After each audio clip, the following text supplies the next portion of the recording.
This is Barry Zalma speaking for Claim School Incorporated's blog, Zalma on Insurance.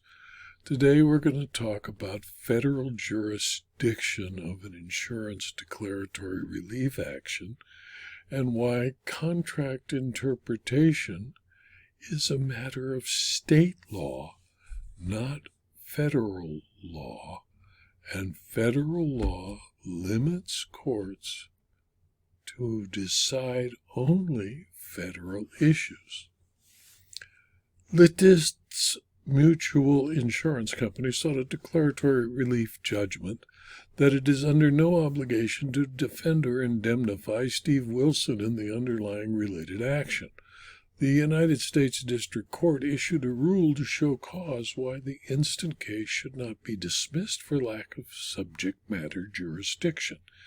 In Lititz Mutual versus Steve D. Wilson, the United States District Court for the Eastern District of Pennsylvania on October 22, 2024, resolved the question of subject matter jurisdiction. Steve Wilson is an insured under a homeowner's policy issued by Lititz Mutual Insurance Company. Lititz sued Wilson seeking a declaratory judgment that it is under no obligation to defend or indemnify him pursuant to that policy on the underlying related action. The complaint premised the court's jurisdiction on 28 U.S.C. Section 2201, and because plaintiffs in the underlying matter alleged violations of the United States Constitution. Lititz moved for summary judgment, arguing that there existed no issue of material fact, that the underlying claims arose outside of the policy period, and that the policy excludes coverage for the intentional acts alleged in the underlying suit. Lititz, of course, bore the burden of proving subject matter jurisdiction. In its complaint, Lititz seeks 2 counts of declaratory relief. However, the Declaratory Judgment Act does not provide an independent basis for subject matter jurisdiction. It merely defines a remedy. The controversy must have its own jurisdictional basis.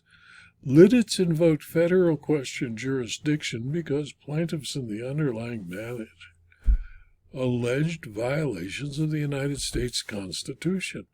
In the declaratory judgment context, federal courts have regularly taken original jurisdiction over suits in which declaratory judgment defendants brought a coercive action to enforce its rights. That suit would necessarily present a federal question. However, there is no federal question where, in a hypothetical suit bringing a coercive action to enforce his rights, Wilson would be asserting a state law breach of contract claim against Lititz, not violations of the United States Constitution. And since breach of contract does not arise under the Constitution or any federal law, Lititz failed to establish federal question jurisdiction. Now, the court recognized that there is a special limited federal question, and in such cases, federal jurisdiction over a state law claim will lie only if a federal issue is 1, necessarily raised, 2, actually disputed, 3, substantial, and 4, capable of resolution in federal court without disrupting the federal-state balance approved by Congress. The question faced by the court was, would the hypothetical breach of contract suit necessarily raise a stated federal issue, actually disputed and substantial, which a federal forum may entertain without disturbing any congressionally approved balance of federal and state jurisdiction responsibilities.